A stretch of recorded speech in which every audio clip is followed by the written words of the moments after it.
Shalom teman-teman, kembali lagi bersama saya di channel Good News. Di dalam channel ini kita akan membahas tentang iman kekristenan. Segala hal yang bersangkut paut dengan iman Kristen akan kita tuangkan di dalam channel ini melalui setiap video-video yang akan diupload melalui channel ini. Baik itu materi-materi tentang sejarah kekristenan, kesaksian murtadin, debat lintas iman, ataupun berita-berita terbaru dari dalam iman kekristenan. Sebelum mulai videonya, saya mohon dukungan teman-teman untuk menekan tombol subscribe, like, share, dan komen agar channel ini dapat berkembang dan dapat memberitakan kabar baik kepada semua orang.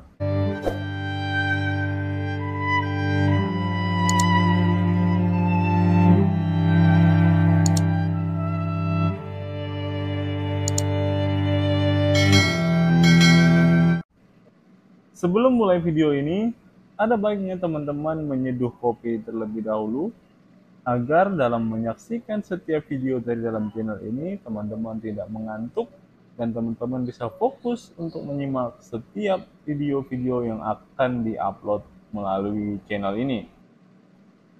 Selamat menyaksikan dan Tuhan Yesus memberkati kita semua. Nekat yang nyata seperti yang ada di gambar ini. Yo, silakan yo, muslim. Oh, si Faruk. Faruk berani naik sini si Faruk.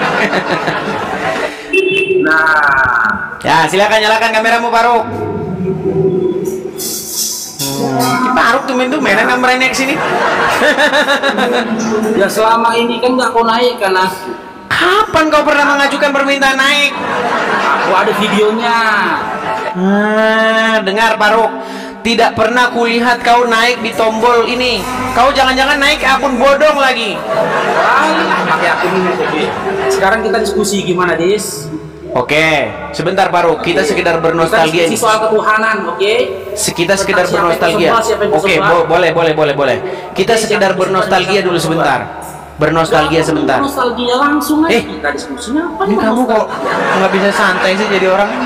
Loh, iya. Gini, baru dengar dulu. Benarkah dulu kita pernah diskusi? Benar. Oke, benarkah dulu hasil kesimpulan diskusinya kamu mengatakan tujuan diperangi sampai dapat duit? Gak ada. Tidak ada saya katakan itu. Jadi apa tujuan umat muslim memerangi orang-orang? Yang kita bahas pada saat itu adalah surah At-Taubah 29, betul? Perangilah orang-orang yang tidak beriman kepada Allah, betul? Orang-orang yang tidak beriman kepada Allah dan juga Rasulnya, betul? Sampai mereka bayar, betul nggak? Kamu dengar dulu, Dinda. Oke, silakan.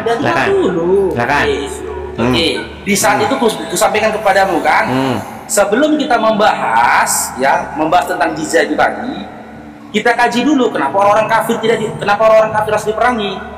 Yang pertama, karena tidak beriman kepada Allah dan Rasulnya. Dengar dulu. Enggak, kamu jangan menjelaskan ayat Al-Quran saja. Kamu tukang melintir.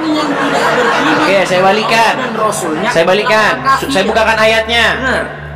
Surat At-Taubah. Belajar Islam nggak ngerti apa? Ini takut dia, panik dia. At-Taubah 29. Dinda, kok pucat mukamu? Saya balikan kamera saya. Nih. Dinda. Oke, baik. Lihat ya. Perangilah orang-orang yang tidak beriman kepada Allah dan tidak pula pada hari kemudian. Mereka yang tidak mengharamkan apa yang diharamkan oleh Allah dan Rasulnya, dan tidak beragama dengan agama yang benar. Maksudnya agama Allah, yaitu Islam, betul?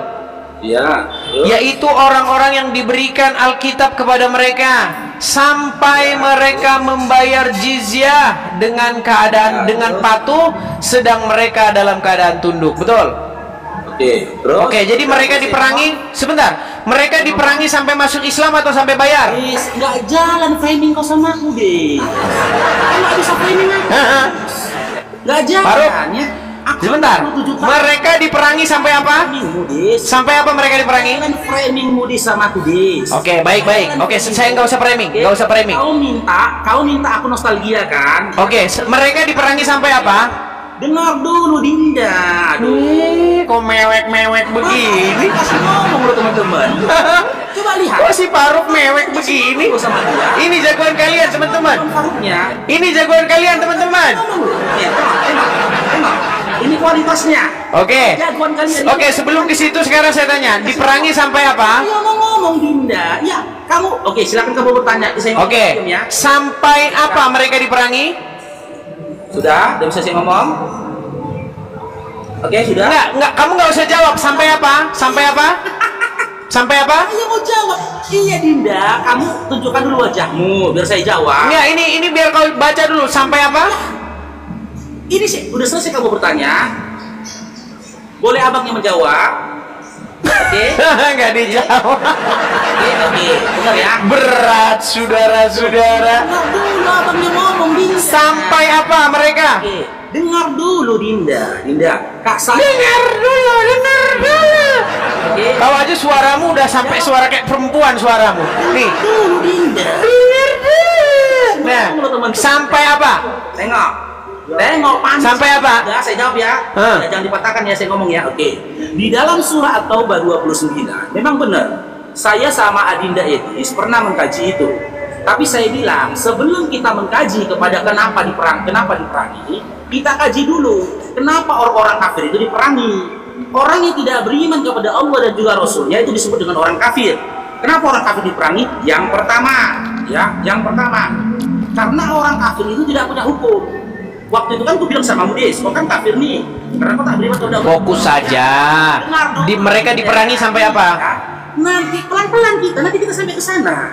Ya kan, kita jalan pelan-pelan dulu di Dinda, oke? Silakan. Kenapa orang kafir diperangi? Ya, saya tanya sama Yesus waktu itu, Des, ada nggak larangan dari Yesus untuk kau kawini mak kandungmu sebagai janda? Ada nggak? Terus, lanjut terus. Saya kasih kesempatan kamu bicara terus. Ada nggak larangan dari Bible di mana Yesus melarang kau mengawini mama kandungmu yang nggak ada. Berarti boleh kan? Nggak boleh. Nggak boleh. Nah, larangannya mana? Di dalam Bible ada. Nah, silakan tunjuk. Oke, saya tampilkan. Baik. Saya tampilkan ya. Saya tampilkan. Yesus ya, Dinda ya.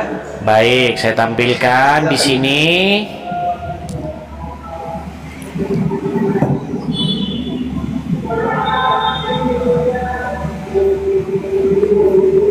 Sama kali, Dinda. Sabar. Baik, saya bukakan ya. Tengok. Di dalam. Nah. Baik. Mana, Dinda? Di mana? Saya balikan kamera saya. Silakan.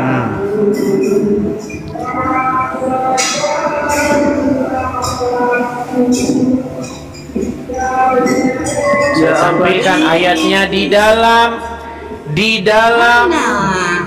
Mana kau tampilkan? Iya, sabar. Kemarin sudah saya tunjukkan kepada kamu, tapi kamu naik lagi, minta lagi. Silakan, Dinda. Selesai kan? Ya. Sabar. Tengok. Selesai bisa lakukan? Tengok tuh, selesai ya? Selesai. Sabar. Ini loh. Kalian jangan nangis yang dibawa bahas Qur'anmu. Kami diskusi loh atas dasar mau sama mau. Jangan ketika jargon kali ini mencret buat, kalian nangis di bawah. Ini nggak kenyataan. Bahwasanya di sini nggak ada apa-apa sama saya. Tengok nih, bentar lagi turunkannya tuh. Kemarin sudah saya tunjukkan kepada kamu, tapi kamu minta lagi. Kemarin sudah saya tunjukkan belum kepada kamu? Tengok nih. 3 jam kemudian mencret. Kalau ada lompat aku dari Jerman. Oke, kalau ada lompat dari Monas ya. Mario. Baik. Kalau ada kita lompat dari Monas. Silakan. Kak. 3 jam kemudian. 5 jam kemudian. Setahun kemudian. Nggak apa-apa. 3 hari kemudian. Mencret. Kayak gini kualitas debatas. Baik, kita bukakan Imamat 18 ayat yang ke-7 ya. Imamat 18 ayat yang ke-7. Tunjukkan datanya. Siap-siap dia lompat dari Monas, teman-teman. Tunjukkan datanya. Lompat kau dari Monas. Baik. Janganlah kau singkapkan aurat istri ayahmu, karena ia hak ayahmu, dia ibumu. Jadi janganlah singkapkan auratnya. Lompat kau dari Monas. Lompat kau dari JW Marriott. Baca Dinda. Efesus 2. Lompat kau dari JW Marriott. Ini orang lari kemana-mana lagi. Ini si Faruk nih. Dengan matinya sebagai manusia, dia telah membatalkan hukum Ini nggak nyambung. Ini nggak nyambung nih orang ini. Coba Faruk, balik dulu kameramu. Sebentar, Faruk, balik dulu kameramu. Tadi apa kau bilang? Tadi apa pernyataanmu tadi apa? Pernyataanmu tadi apa? Bukankah itu sudah dibatalkan? Oke? Enggak, tadi pernyataanmu apa? Oke. Yang saya nyatakan, saya tanyakan tadi ke kamu. Kalau ada larangan, dalam Bible, kalau ada larangan dari Yesus. Iya, kalau ada larangan tadi gimana? Dari Yesus. Nah. Inilah orang Islam, teman-teman. Udah, sekarang makanya saya bilang, saya nggak mau lari kemana-mana. Udah fokus sekarang gini. Saya tahu kamu udah babak belur gini. Diperangi sampai apa? Kembali ke tema awal. Diperangi sampai apa? Kamu babak belur, tunggu. Diperangi sampai apa, Faruk? Tunggu, saya beri penjelasan dulu. Saya dulu berbicara kayak gini. Ini debat terhandal Muslim. Ini kayak begini. Mau pansos? Kamu kesini pansos doang. Pansos. Pansos. Boleh saya ngomong? Boleh pansos. Oke, sekarang gini. Kamu tidak saya berikan ruang untuk pansos di sini. Sekarang kembali ke tema awal. Diperangi sampai apa? Diperangi sampai apa, Faruk? Satu ayat dalam Bible. Nah, kamu di bawah saja. Kau tidur di bawah sana. Aduh, pansos saja kamu di sini. Dia lari akan menghindar, teman-teman. Karena kemarin dia mengakui tujuan Muhammad memang duit. Dia akui. Loh, ada videonya. Dia mengakui. Jadi apa tujuan umat Islam memerangi orang kafir? Sampai dapat duit. Gimana? Teman-teman, itu ayat sudah jelas. Diperangi sampai mereka membayar upeti. Dan dia, saya tanya, berarti apa tujuan agama Islam memerangi orang-orang non-muslim? Biar dapat duit. Itu kata Faruk. Faruk masih belum kapok. Ya, silakan Liana. Nyalakan kamera. Kabur lagi. Halo Liana. Lompat-lompat. Mereka tidak pernah bisa dipegang omongannya, teman-teman. Orang diajarin Muhammad boleh berdusta dalam 3 hal kok, gimana? Halo Liana. Oke, baik, saya turunkan ya. Liana macet-macet. Banyak yang pansos mereka kesini, teman-teman ya. Tujuan mereka kesini biar ngapa? Biar mereka dapat followers. Nanti kalau mereka siaran rame. Macam saya nggak tahu akal. Terima kasih. Itu teman-teman. Yuk silakan yuk. Yang muslim. Kita kasih naik ada. Oh, si Ajam tadi kabur nih. Ajam sudah balik lagi dia, Ajam. Ya, silakan Ajam. Oke, tunggu ya. Oke, ya, silakan nyalakan kamera. Bukan, tapi wifi-nya memang wifi saya gangguan ya. Alasan saja. Oke. Oke, Ajam. Kamu oke, lanjut. Mana yang tadi kembalian tadi aja atau yang Oke, baik. Baik. Tadi saya di sini nggak ingin, saya mau menjelaskan, tapi bukan. Saya heran dengan teman-teman muslim ini, mereka bisa dengar suara saya nggak sih? Oke. Apakah Anda mendengar suara saya, Ajam? Iya, saya mendengar, tapi tadi sempat putus-putus. Jangan, Ajam, jangan kau makan mikrofonmu, Ajam. Oh ya, oke, sorry.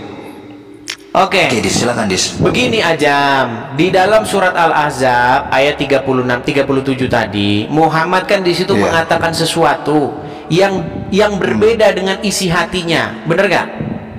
Betul.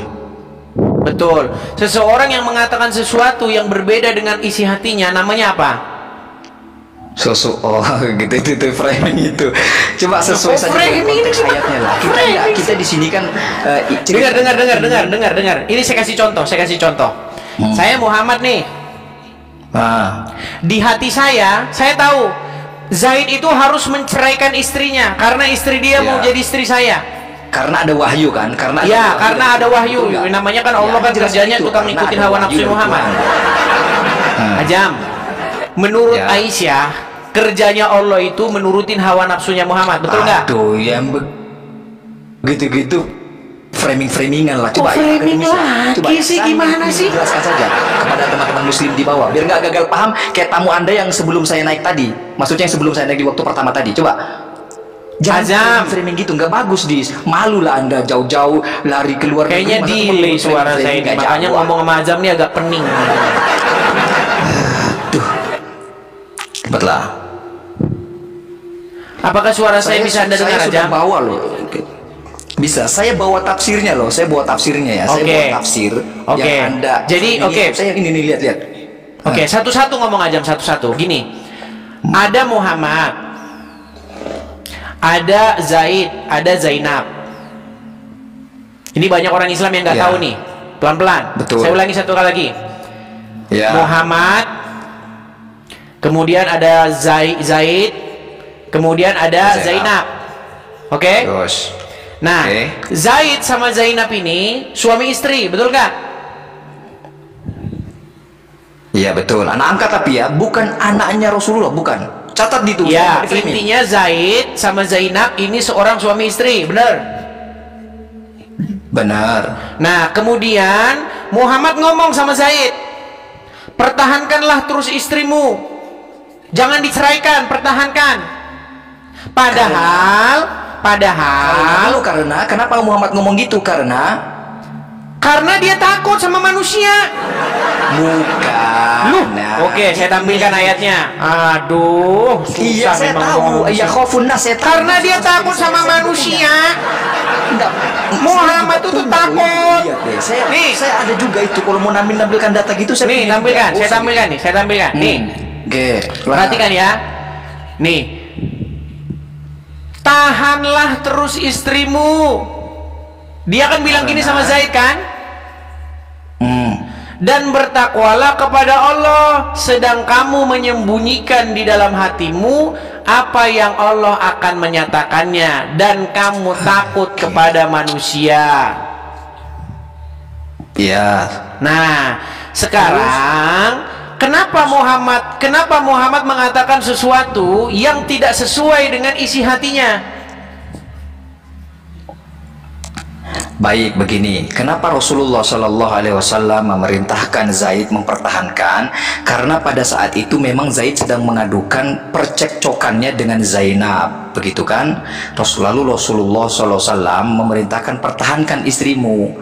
Namun di saat yang sama sebenarnya Allah telah memerintahkan Rasulullah untuk memerintahkan Zaid agar menceraikan Zainab. Kenapa? Oke, berarti perkataannya beda nggak? Dengarkan saya, jangan main potong-potong, nggak suka. Agar menggugurkan paradigma jahiliyah bahwasanya anak angkat itu statusnya sama dengan anak sah. Begitu perintah Allah untuk Rasulullah agar memerintahkan Zaid menceraikan Zainab agar meruntuhkan paradigma jahiliyah bahwasanya status anak angkat yang itu dibahas sama apa yang di enggak, saya nggak bahas itunya aja. Yang saya bahas itu adalah apa yang keluar dari mulut Muhammad tidak sesuai dengan apa yang ada di hatinya, bener nggak? Apa yang keluar dari Muhammad tidak sesuai dengan hatinya, terserah mula. Yang jelas terserah saya gimana sih? Muhammad kan disuruh mengatakan apa yang diwahyukan kepada dia supaya Zaid itu menceraikan istrinya, bener nggak? Iya. Tapi yang dikeluar oleh mulut Muhammad bukan begitu, malah pertahankanlah terus istrimu, bener nggak? Berarti beda nggak apa yang keluar dari mulut Muhammad dengan apa yang diwahyukan? Ya beda. Makanya saya bilang yang keluar dengan dari mulut Muhammad. Karena Rasulullah. Iya, artinya yang keluar dari mulut Muhammad dengan apa yang ada dalam hatinya beda, bener nggak? karena yakhafun nas Rasulullah. Jangan karena dulu. Yang keluar dari mulut Muhammad berbeda dengan isi hatinya, bener nggak? Nggak akademis kalau gini framing nih alahnya. Framing sih gimana sih ini orang nih? Anda harus jelaskan karena Rasulullah masih khawatir dengan stigma negatif dari masyarakat pada saat itu, ya nggak, betul nggak? Oke, baik. Nggak ada gunanya. Baik, artinya saya itu. Oke, baik. Anda tampilkan. Gitu. Mau karena masyarakat kah, mau karena stigma negatif, intinya yang keluar dari mulut Muhammad berbeda dengan apa yang ada di hatinya. Beda? Terus, ya kalau gitu. Namanya munafik nggak itu? Terus gimana kalau begini? Filipi 1:18. Yesus tidak, Kristus tidak. Namanya munafik nggak kalau gitu? Dalam keadaan jujur maupun dalam keadaan. Namanya munafik nggak? Gimana tuh penjelasannya? Coba. Oke, nanti saya jelaskan itu. Gini, ayo, gimana tuh? Muhammad mengeluarkan sesuatu dari mulutnya, tetapi berbeda dengan isi hatinya. Betul nggak? Tidak akademis namanya. Hah? Coba. Nih teman-teman, apakah dia yang budak atau gimana nih teman-teman? Enggak, tidak ada. Semua sama penjelasan saya mau tanya dulu Ajam. Benarkah yang keluar dari mulut Muhammad berbeda dengan apa yang ada di dalam isi hatinya? Ya. Terus? Seseorang yang mengatakan sesuatu tetapi berbeda dengan isi hatinya disebut apa? Kan ada penjelasannya ya, khofun nas. Iya, disebut apa namanya kalau kayak gitu? Negatif dari manusia. Loh, iya, itu loh. Disebut apa namanya? Begini. Bicara tidak bisa melepaskan sesuatu dari konteksnya. Makanya saya bilang aja, itu namanya munafik. Itu namanya framing, tidak akademis. Itu namanya munafik. Kemamari lari masih cuma. Gimana nih orang nih? Yang dibahas apa? Lari kemana? Enggak, bukan lari. Lalu bagaimana kalau saya membuka Filipi 1:18? Oke, baik, silakan. Tapi sebelum ke situ, saya minta pengakuanmu dulu. Seseorang yang mengatakan A, padahal di hatinya B, disebut munafik. Setuju? Disebut tidak setuju dong. Apa pengertian munafik? Pengertian munafik ya lain di depan, lain di belakang gitu. Lain di depan, lain di belakang. Muhammad mengatakan di depan apa? Pertahankanlah terus istrimu, betul nggak? Saya contoh begini ya. Muhammad di depan mengatakan pertahankanlah terus istrimu, betul nggak? Begini, saya kasih contoh, jangan kita malu di sebentar. Di depan Muhammad bilang pertahankanlah terus istrimu, benar nggak? Ya. Padahal di belakang apa? Beda nggak?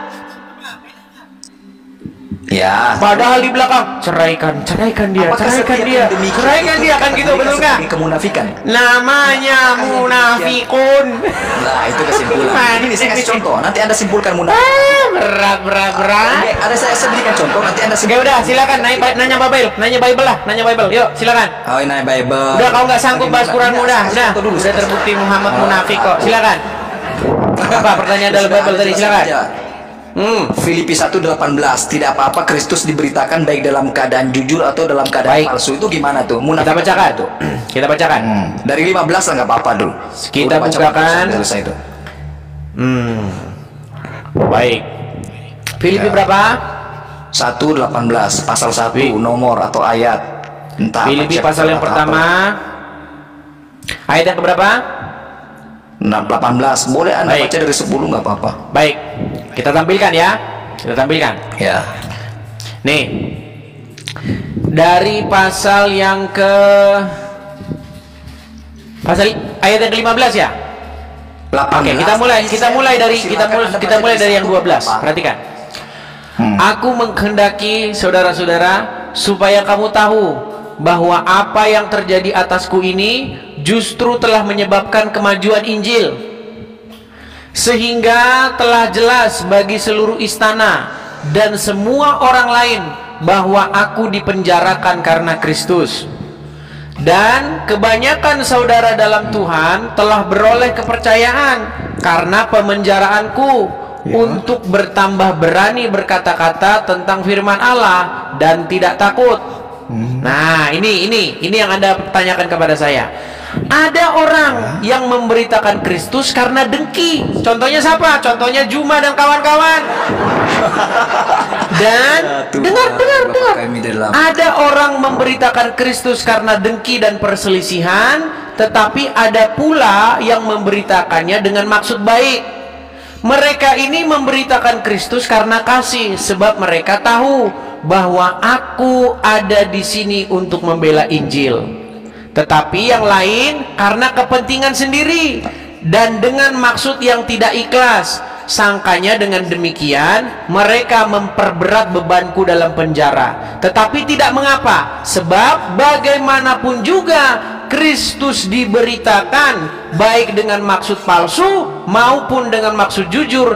Tentang hal itu aku bersuka cita dan aku tetap bersuka cita. Nih saya jelasin maksudnya. Nih saya kasih tahu. Oke, berarti dengar, dengar. Saya mau menggunakan paradigmamu. Saya mau menggunakan paradigmamu. Dengar. Saya kasih tahu. Iya, saya mau menggunakan paradigma. Baik, saya jawab. Berarti Kristen diperbolehkan menyebarkan kepalsuan. Tidak. Paradigmamu Itu mengatakan gini. Tidak boleh Kristen memberitakan kepalsuan. Itu perkataan Paulus tentang orang-orang. Ini Ajam nih ngomong terus nih. Saya lagi ngomong, dia ngomong terus. Anda pahami kata-katanya? Coba baca. Baik. Saya udah baca. Itu tentang adanya orang. Ajam, kalau kita ngomong bareng, siapa yang mau didengar? Oke, saya hargai Anda. Boleh saya bicara? Sebagai senior. Boleh saya bicara? Boleh. Baik. Boleh. Pertanyaanmu tadi begini. Apakah dalam kekristenan boleh memberitakan Injil, memberitakan Yesus dengan palsu? Nggak boleh. Itu bercerita tentang adanya orang-orang yang memberitakan Yesus dengan maksud yang jelek. Contohnya siapa? Contohnya zaman sekarang ini. Juma, Islam, itu memberitakan Yesus dengan maksud yang jelek. Tapi, apa kata Paulus? Walaupun demikian, intinya nama Yesus tetap diberitakan. Artinya apa? Walaupun orang Islam memberitakan Yesus dengan maksud yang palsu, intinya nama Yesus itu tetap diberitakan. Orang akan cari tahu kebenarannya.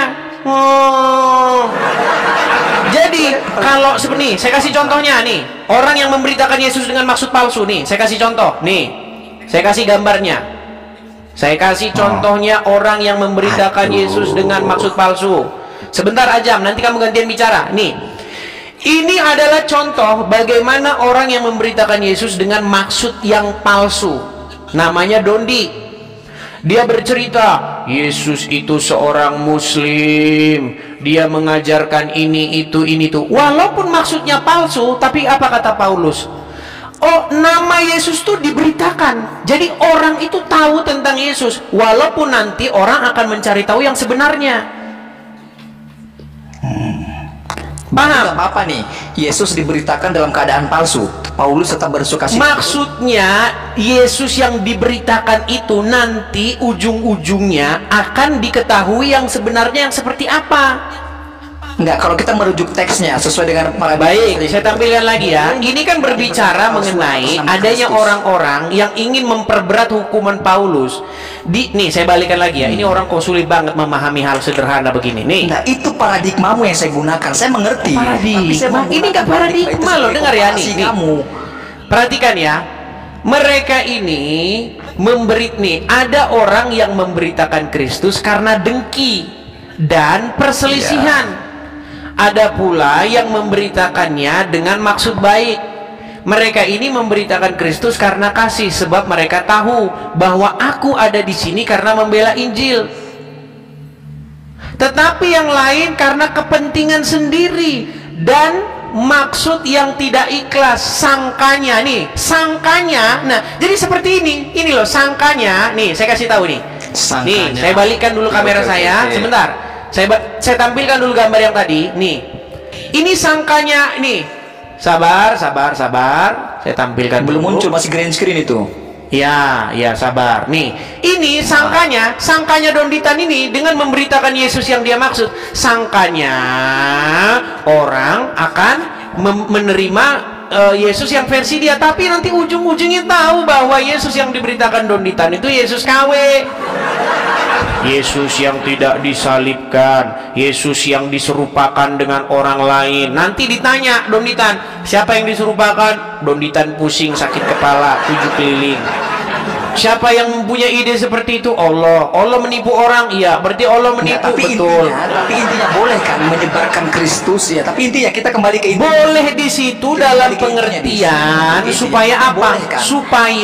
Supaya nama Yesus itu terberita mengenai Yesusnya nanti yang seperti apa. Itu orang akan cari tahu sendiri. Itu kan interpretasi. Gimana Anda ini? Apa enggak?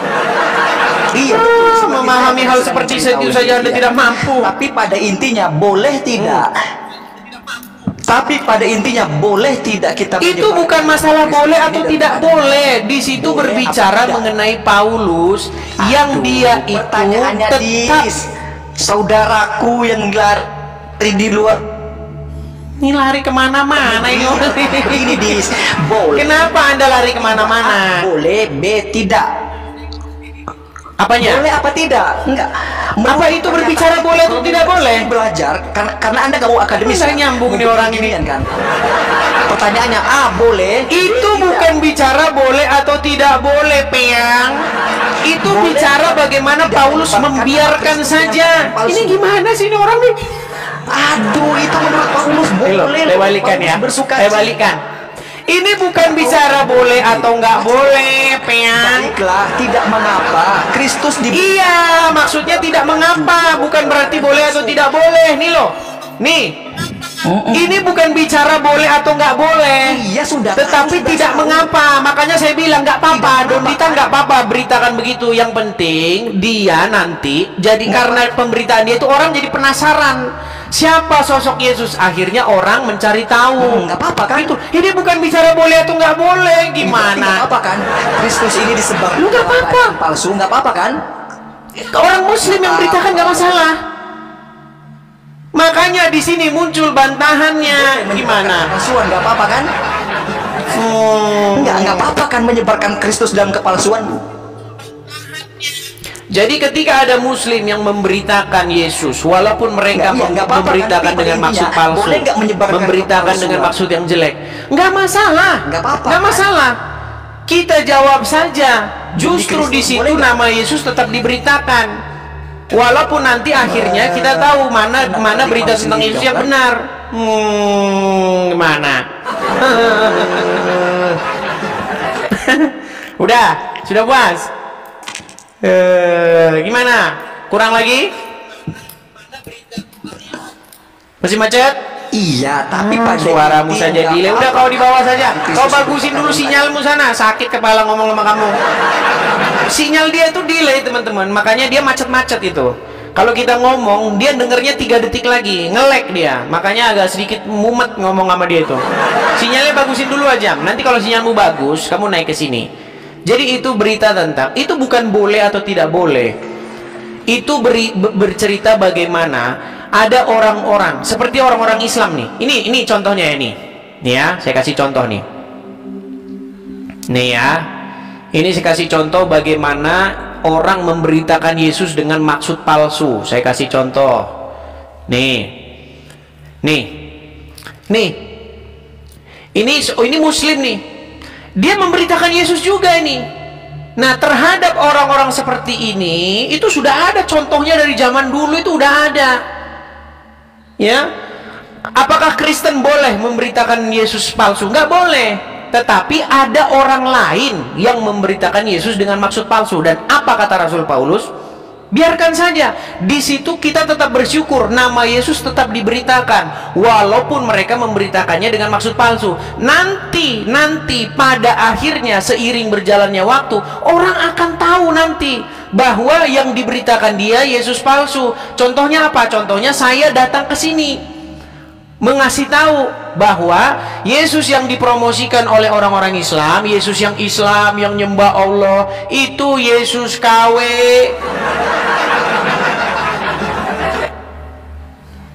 Ya, karena waktu terus berjalan, teman-teman. Waktu berjalan, belum final orang dengar Yesus yang diberitakan dia. Misalnya nih, dia mendengar Yesus yang diberitakan orang ini. Ya kan, taruhlah akhirnya karena pemberitaan Yesus palsu ini orang jadi mualaf. Itu kan baru perjalanan, teman-teman. Baru perjalanan. Akhirnya gimana? Balik lagi. Lu banyak yang inbox saya yang kirim pesan ke saya bilang, "Bang, saya sempat mualaf bang, tapi gara-gara dengar siaranmu akhirnya saya balik lagi ke Kristen." Itu contohnya gitu loh. Makanya Paulus berkata, tentang hal itu aku tetap bersuka cita. Nih saya balik lagi nih, aduh, mahamin hal yang seperti ini saja tidak mampu ya. Nih saya balikkan, perhatikan nih. Mereka ini ada orang yang memberitakan Kristus karena dengki dan perselisihan, tetapi ada pula yang memberitakannya dengan maksud baik.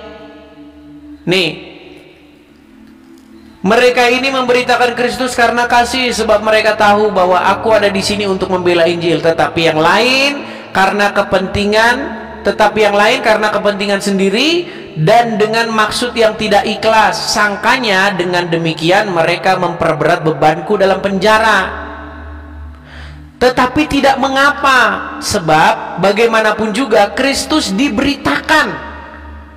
Jadi intinya itu nama Yesus itu tetap diberitakan, gitu loh. Nanti ujung-ujungnya orang akan tahu mana yang benar, gitu loh. Makanya muncullah para apologet seperti saya dan teman-teman yang lain.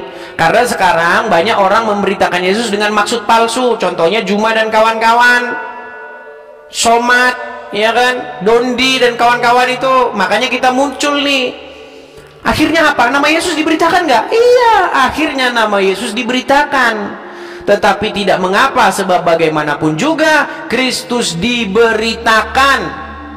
Nah, kita memberitakan Yesus yang sesungguhnya, walaupun mereka memberitakan Yesus yang palsu. Nah, kita bantah mereka, gitu loh. Memahami hal sederhana di sini, sederhana seperti ini saja kalian tidak mampu. Sungguh kalian nekat yang nyata. Ayo silakan Muslim yang lain. Bukan di situ Kristen disuruh memberitakan Yesus yang palsu. Itu mengenai adanya orang-orang yang demikian. Ayo silakan. Kita kasih naik lagi, ada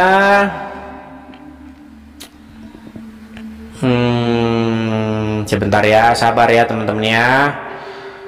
Kita kasih naik, ada Nangning Zia Zahib. Waduh, berat banget ini namanya, sulit benar.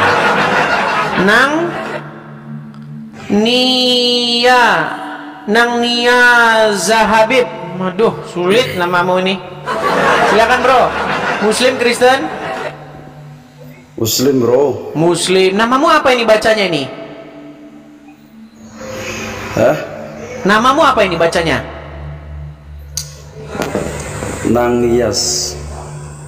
Nang Nias. Oke, silakan Nang Nias. Yuk, nyalakan kamera. Oke. Muslim yang KTP atau Muslim yang memperdalam agama Islam? Yang jelas begini Bang Edis. Pertama, saya agak tertarik ya ketika Bang Edis menyampaikan argumen-argumen. Tapi sebenarnya gini Bang Edis ya, sebelum ke yang lain ini kan jadi perlu diklarifikasi dulu nih sebelum kita masuk ke tentang bahas Al-Quran ya. Setahu Bang Edis, Al-Quran itu apa sih? Setahu saya Ya. Al-Quran itu adalah naskah-naskah atau tulisan-tulisan dari orang-orang Kristen Syria. Namanya itu, nama aslinya itu Keriana, atau teks-teks liturgis begitu, yang kemudian dipelintir dan dirubah-rubah oleh orang Arab. Oke, jadi poin itu dulu yang kita ambil Bang Edis ya. Ketika Bang Edis menafsirkan dengan pemahaman Bang Edis seperti itu jelas sudah salah total karena tidak sesuai dengan ajaran Islam. Jadi begini Bang Edis. Sebentar Bang, sebelum dilanjutkan, mau nggak saya kasih bukti bahwa Al-Quran itu sebenarnya bukan punya orang Islam? Bentar dulu, itu versi. Bentar, ini mau bahas versi siapa? Kalau bahas versi Kang Edis ya monggo. Ini saya kasih versi saya dulu. Begini Bang Edis. Al-Quran itu adalah kalamullah. Kalamullah ya. Setuju nggak sampai sini Kang Edis? Tidak setuju. Oh ya sudah, kalau nggak setuju ya nggak usah dibahas. Ya, Jadi artinya orang punya alasan kenapa tidak setuju. Jangan langsung putus asa begitu. Ya bukan, begini Bang Edis, artinya ketika kami memahami bahwa Al-Quran itu kalamullah atau firman Allah, kemudian Bang Edis menginterpretasikan dengan yang lain, itu saja sudah nggak sepaham, artinya nggak mungkin ada titik Oke, temu baik. artinya. Baik. Itu Bang Edis. Baik, Jadi- kita buktikan ya apakah Al-Quran. Jadi menurut Anda Al-Quran itu firman Allah yang difirmankan kepada Muhammad. Bukan begini, sebentar dulu, kan saya belum jelasin. Jangan Gimana? Bang Edis. Konsepnya Ya. gimana? Konsepnya begini Bang Edis, jadi Al-Quran itu adalah kalamullah atau firman Allah. Nah, firman Allah itu, kalam Allah itu la sauta wala harfa, tidak ada huruf dan tidak ada suara. Jadi ketika Bang Edis menyandingkan Al-Quran itu ada hurufnya, ada ininya, itu juga sudah salah tuh. Itu sudah salah tuh Bang Edis. Nah, yang Bang Edis munculkan itu ada namanya mushaf. Nah, beda ya tadi ya. Nah, jadi ketika Berarti yang di depan ini bukan Al-Quran yang saya baca ini. mushaf, Bukan Al-Quran. mushaf namanya. Iya, Al-Quran bukan itu. Iya, jadi makanya begini. Aduh, kan makin pusing lagi kan. Berarti yang dibaca selama ini Zalikal kitabu la raiba fihi hudal lil muttaqin, itu bukan Quran. Sebentar dulu Bang Edis, Jangan sebentar dulu, itu Quran bukan. Enggak. Gini dulu. Aduh, makin pusing lagi saya, saudara. Sebentar Bang Edis. Harus jelas dulu Bang Edis. Jadi gini. Ketika zaman Rasulullah itu, jadi tadi Al-Quran itu adalah kalamullah ya, yang artinya itu sebenarnya Bang, jangan diulang-ulang, Bang, jangan boros, Bang, jangan boros. Kita udah malam nih, udah pada ngantuk. Gini loh, menurut Anda, kalau kita pergi ke toko buku, Bu, beli Al-Quran, nah dikasih kita lembaran kitab, itu Al-Quran bukan? ya, itu namanya mushaf Bang. Al-Quran atau bukan? Mushaf namanya. Bukan Al-Quran? Iya, mushaf. Namanya mushaf. Bukan Al-Quran? Iya, jadi yang terus jadi begini. Aku kasih contoh Kan dulu. pusing Bang, ya. tambah pusing lagi kan? Bukan, biar Bang Edis paham. Aduh, ternyata yang selama ini kita bahas katanya bukan Al-Quran. Begini Bang Edis. Jadi bukan Al-Quran itu, bukan kitab Al-Quran. Bukan, sebentar dulu. Aku biar Bang Edis paham dulu ya, sebentar ya. Jadi Al-Quran tadi adalah firman Allah. Firman Allah itu tidak berupa suara dan tidak berupa huruf. Berarti nggak ada. Sebentar dulu. Tidak berupa huruf, tidak berupa suara. Berarti nggak ada berarti. Ini ya, Bang Edis belum. Sekarang gini, kalau Al-Quran firman Allah itu bersuara dan huruf itu udah jelas salah itu. Jadi konsepnya begini Bang Edis. Terus kenapa bisa tanya jawab? Ya, sebentar begini, makanya aku luruskan dulu. Sebentar, Jadi, di dalam Al-Quran Allah berfirman kepada Musa, kemudian Musa jawab, tanya jawab antara Allah dengan Musa. Ada nggak tanya jawab antara Allah dan Musa? Jadi begini Bang Edis. Nah, karena jadi Al-Quran gini, aku kasih contoh. Jadi Ini orang makin bingung nih teman-teman. Nyata ya teman-teman ya, umat muslim sekarang dalam kebingungan yang besar.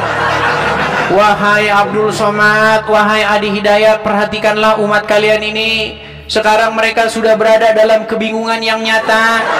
Sekarang mereka sudah bilang katanya mushaf Al-Quran itu bukan Al-Quran. Berarti mushaf yang sekarang itu bukan Al-Quran berarti? ya, jangan sampai nyimpulkan, saya belum selesai. Ya sudah, berarti mushaf yang sekarang itu kitab apa itu? Ini aku jelasin dulu nih biar Kang Edis paham, jangan ngoceh terus, santai gantian sebentar. Jadi ketika misalkan nih ya, es itu dingin misalkan ya, di tulisannya nih es itu dingin. Kemudian kita praktekkan tuh, misalkan megang es ya memang dingin, artinya kebenarannya sangat mutlak. Kebenarannya sangat mutlak. Jadi intinya, nah kalau yang tadi tertulis itu, yaitu yang disampaikan itu, diucapkan, tapi tidak ini seperti itu, Pak Idris. Berarti mushaf Al-Quran itu Al-Quran bukan? Iya, Al-Quran. Katanya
kita semua pasti pernah mendengar dari saudara-saudara muslim kita bahwa batu Hajar Aswad adalah batu penghapus dosa umat manusia.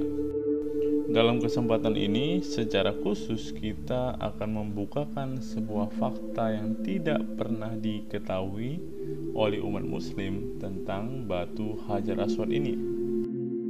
Hal ini dibukakan langsung oleh seorang bapak gereja melalui setiap tulisan-tulisannya yang ada sampai hari ini.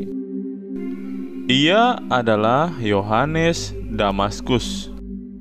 Yohanes dari Damaskus juga dikenal sebagai Yohanes Damaskus.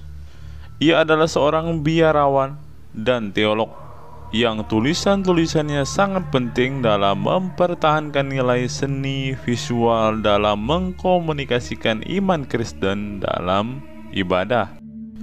John dilahirkan dalam keluarga Kristen Arab sekitar tahun 676 di Damaskus, di Suriah saat ini, pada periode setelah Khalifah Muslim menaklukkan kota tersebut.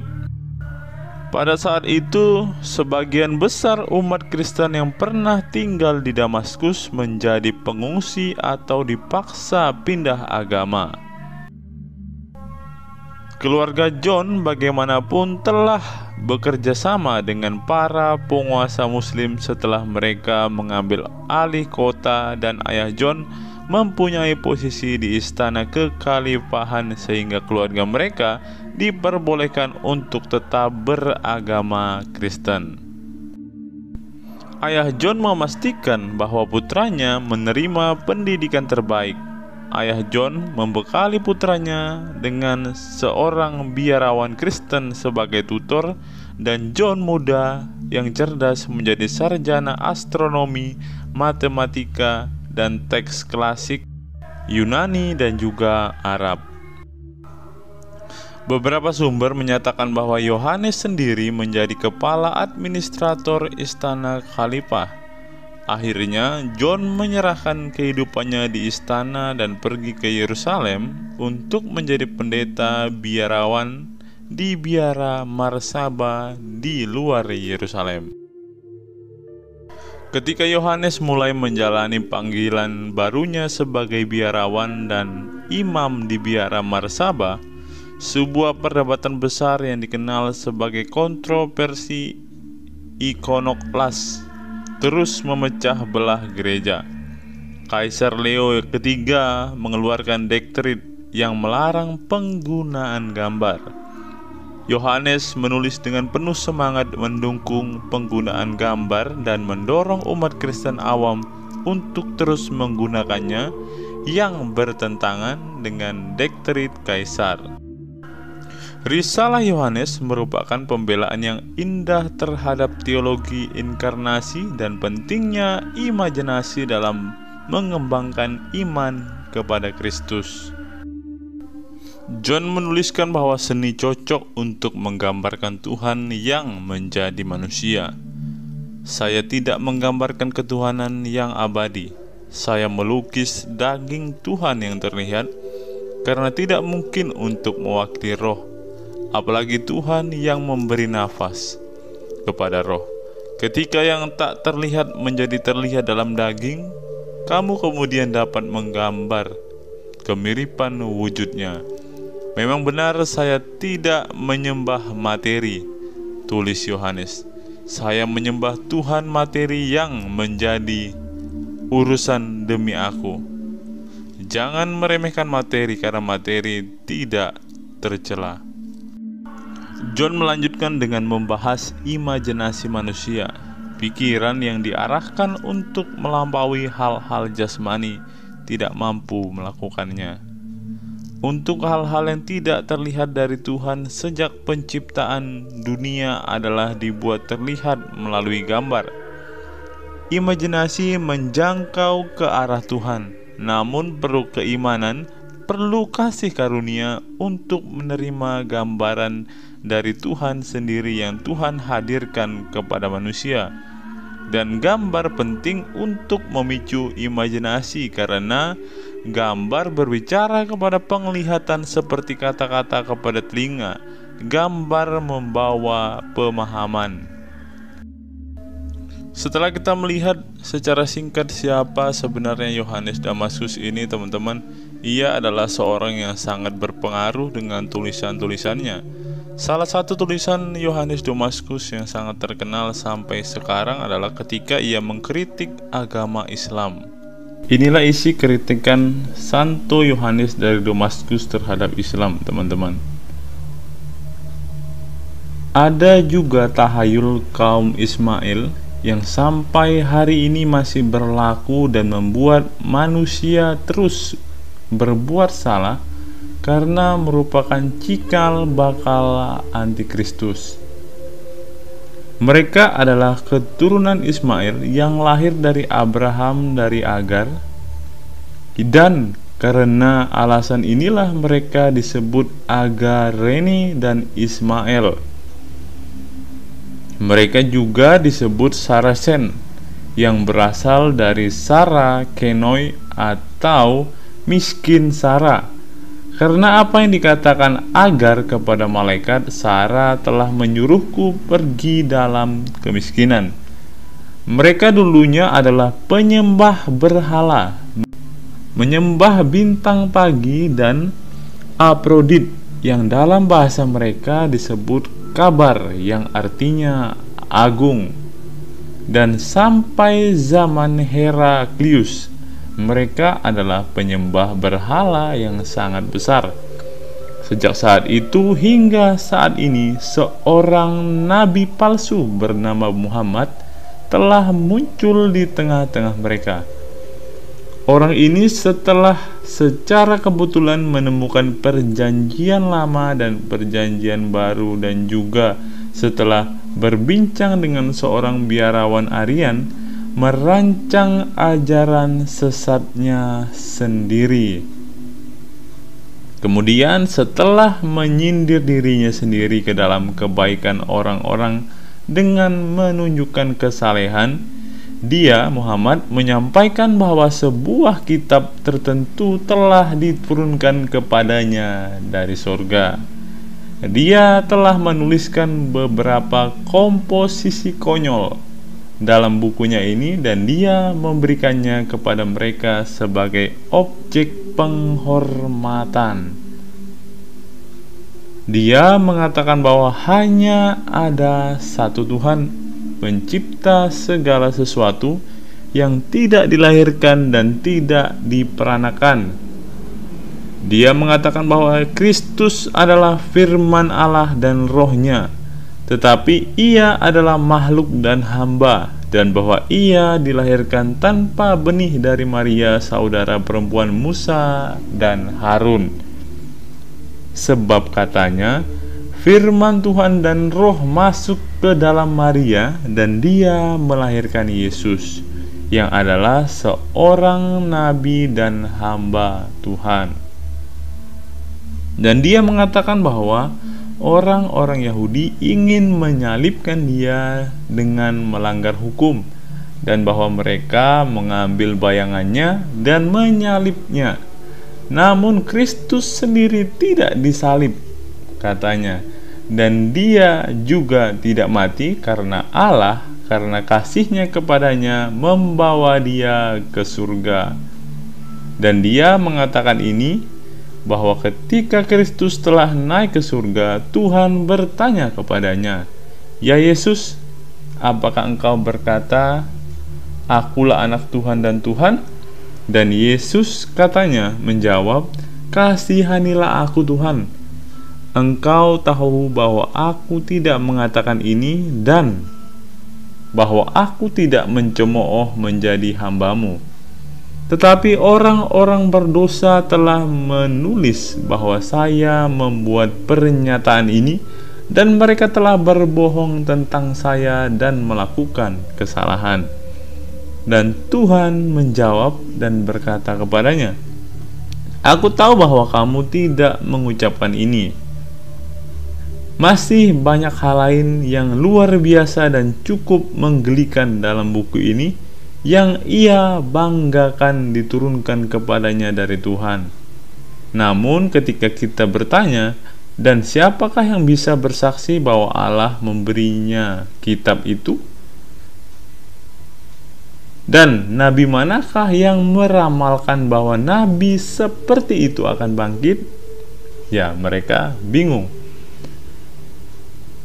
Dan kami mencatat bahwa Musa menerima hukum dari Gunung Sinai dengan Tuhan menampakkan diri di hadapan semua orang dalam awan, api, kegelapan, dan badai. Dan kami mengatakan bahwa semua nabi mulai dari Musa dan seterusnya menubuatkan tentang kedatangan Kristus dan bagaimana Kristus Allah dan inkarnasi Allah akan datang dan disalibkan dan mati dan bangkit kembali, dan bagaimana dia, Muhammad, akan menjadi hakim atas dunia, hidup dan mati. Lalu ketika kami berkata, "Mengapa nabimu itu tidak datang dengan cara yang sama?" Dan ada orang lain mengatakan yang menjadi saksinya, "Dan bagaimana mungkin Allah di hadapanmu tidak memberikan kepada orang ini kitab yang kamu rujuk, padahal dia memberikan hukum kepada Musa." Dengan orang-orang melihatnya dan gunung berasap, agar kamu pun dapat yakin. Mereka menjawab bahwa Tuhan melakukan apa yang dia kehendaki. Ini kami berkata, "Kami tahu, tapi kami bertanya bagaimana kitab itu sampai kepada nabi Anda." Kemudian mereka menjawab bahwa kitab itu diturunkan kepadanya ketika dia sedang tidur. Kemudian kami dengan bercanda mengatakan kepada mereka bahwa selama ini dia menerima buku itu dalam tidurnya dan benar-benar merasakan pengoperasiannya. Maka pepatah populer berlaku padanya yang berbunyi, "Kamu membuatku bermimpi." Ketika kami bertanya lagi, bagaimana mungkin ketika dia memerintahkan dalam kitabmu ini untuk tidak melakukan apapun atau menerima apapun tanpa saksi? Kamu tidak bertanya kepadanya. Pertama-tama, tunjukkan kepada kami dengan saksi bahwa kamu adalah seorang nabi dan bahwa kamu datang dari Allah, dan tunjukkan kepada kami kitab suci mana yang memberi kesaksian tentang kamu. Mereka merasa malu dan tetap diam. Kemudian kami melanjutkan, "Meskipun Anda tidak boleh menikahi seorang istri tanpa saksi, atau membeli atau memperoleh properti, meskipun kamu tidak menerima seekor keledai atau memiliki seekor binatang beban dan tanpa kamu saksikan, dan meskipun kamu memiliki istri, harta benda, keledai, dan sebagainya melalui para saksi, namun hanya keimananmu dan kitab sucimu saja yang kamu anggap tidak dibuktikan oleh para saksi. Sebab orang yang mewariskan ini kepadamu tidak mempunyai jaminan dari sumber manapun, dan tidak ada seorang pun yang diketahui memberi kesaksian tentang dia sebelum dia datang. Sebaliknya, dia menerimanya ketika dia sedang tidur. Terlebih lagi, mereka menyebut kami hetairis atau asokiator karena kata mereka, kami memperkenalkan sekutu kepada Tuhan dan menyatakan Kristus sebagai anak Tuhan dan Tuhan. Kami berkata kepada mereka dengan nada gembira, para nabi dan kitab suci telah menyampaikan hal ini kepada kami, dan kalian, sebagaimana kalian bersikeras menerima para nabi. Jadi jika kita salah menyatakan Kristus sebagai anak Allah, maka merekalah yang mengajarkan hal ini dan meneruskannya kepada kita. Namun sebagian dari mereka mengatakan bahwa ini adalah salah penafsiran yang membuat kami menggambarkan para nabi dengan mengatakan hal-hal seperti itu. Sementara yang lain mengatakan bahwa orang-orang Ibrani membenci kami dan menipu kami dengan menulis nama para nabi sehingga kami bisa tersesat. Dan sekali lagi kami berkata kepada mereka, selama Anda mengatakan bahwa Kristus adalah firman Tuhan dan roh, mengapa Anda menuduh kami sebagai hetarias? Karena kata dan roh tidak dapat dipisahkan dari keberadaannya secara alami.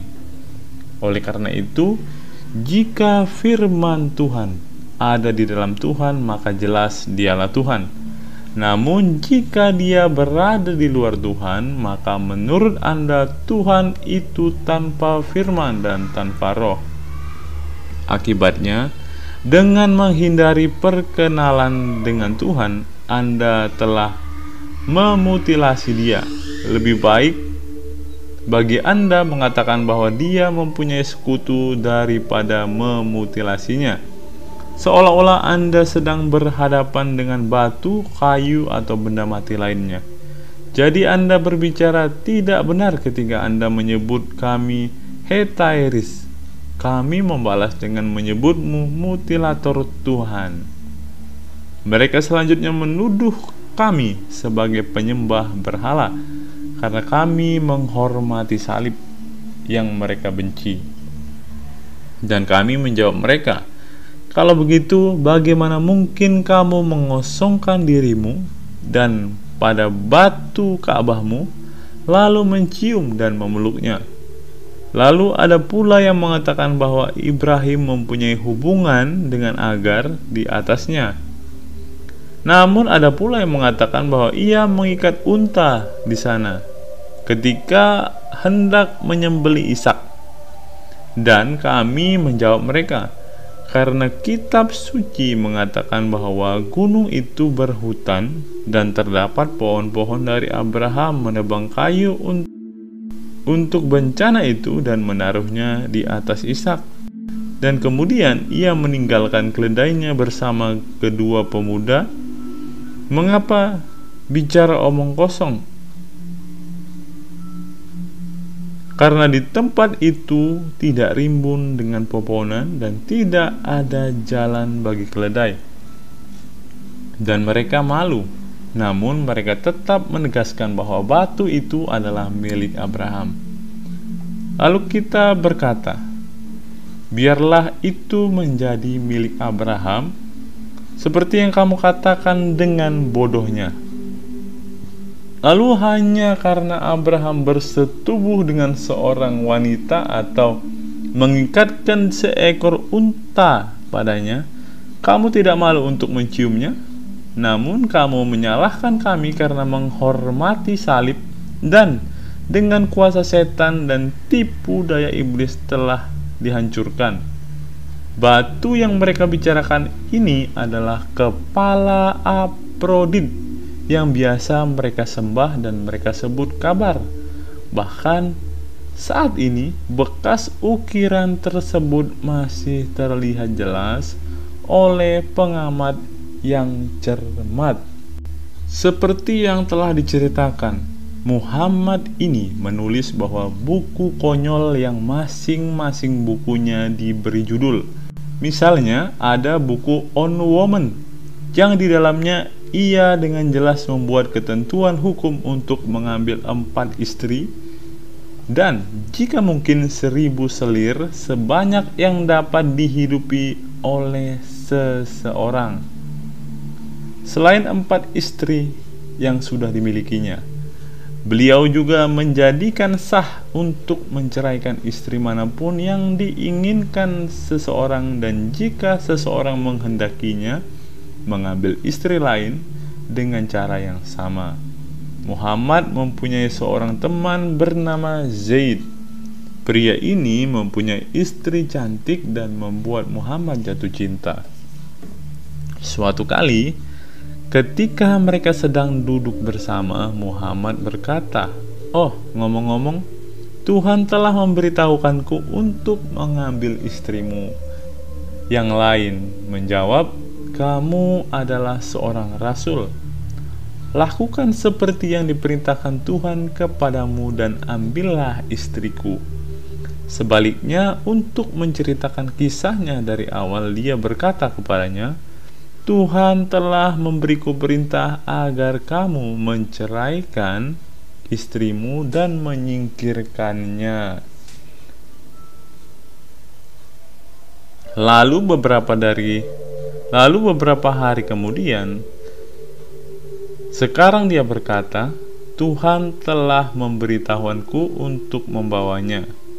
Kemudian setelah laki-laki itu mengambil istrinya dan berzina dengannya, dia membuat peraturan ini, "Hendaklah dia yang menceraikan istrinya, dan jika setelah menceraikannya dia kembali kepadanya, biarlah orang lain mengawininya, sebab tidak halal mengambilnya kecuali ia telah dinikahkan oleh orang lain. Terlebih lagi jika seseorang lelaki menceraikan istrinya, biarlah saudara laki-lakinya menikahinya jika ia menghendakinya." Dalam buku yang sama, ia memberikan ajaran seperti ini, "Kerjakanlah tanah yang diberikan Tuhan kepadamu dan percantiklah, dan lakukanlah ini dan lakukanlah dengan cara demikian, tidak mengulangi semua perbuatan cabul yang telah ia lakukan." Lalu ada juga buku Unta Tuhan. Tentang unta ini dia mengatakan bahwa unta itu datang dari Tuhan dan ia meminum seluruh sungai dan tidak dapat melewati 2 gunung karena tidak ada cukup ruang. Ada orang-orang di tempat itu katanya, dan mereka biasa meminum air tersebut pada suatu hari, sedangkan unta akan meminumnya pada hari berikutnya. Terlebih lagi, dengan meminum air tersebut dia memberi mereka makanan, karena dia memberi mereka susu bukan air. Kemudian karena orang-orang ini jahat, mereka bangkit katanya dan membunuh unta itu. Namun ia mempunyai keturunan seekor unta kecil yang katanya ketika induknya tidak disingkirkan, berseru kepada Tuhan dan Tuhan membawanya ke tempatnya. Lalu kami bertanya kepada mereka, "Dari mana datangnya unta itu?" Dan mereka bilang, "Itu dari Tuhan." Lalu kita bertanya, "Apakah ada unta lain yang berpasangan dengan unta ini?" Dan mereka berkata, "Tidak." "Lalu bagaimana?" kata kita, "Itu dilahirkan.